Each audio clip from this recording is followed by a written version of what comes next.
Sa mga nangangamusta sa akin, hindi ho ako nagpahinga, mas rumatrat ho ako. Mas naniniwala pa rin kasi ako sa mga real businesses o real entrepreneurship. Kaya lately, may in-experiment lang ako saglit, then boom!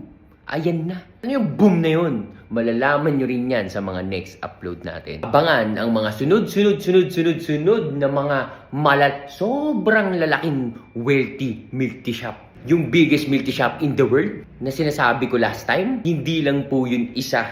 Hindi rin dalawa, tatlo, basta. Dahil recently, nagpakalat ako ng sobrang daming tao na maghahanap ng napakaraming warehouse at lote para tayuan natin ang wealthy. So, ganun pa rin, stay tuned lang. Abangan ng mga matitinding pagsabog kay wealthy. Gusto nga palang magpahula, not sure, hindi ako expert dyan kung hula ba tawag dun, no?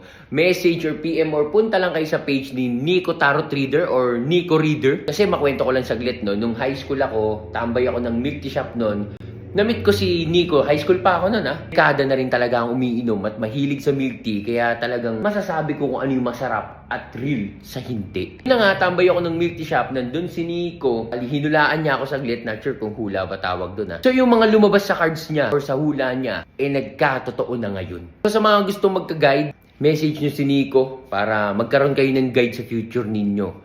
Sasagot at sasagot yan agad.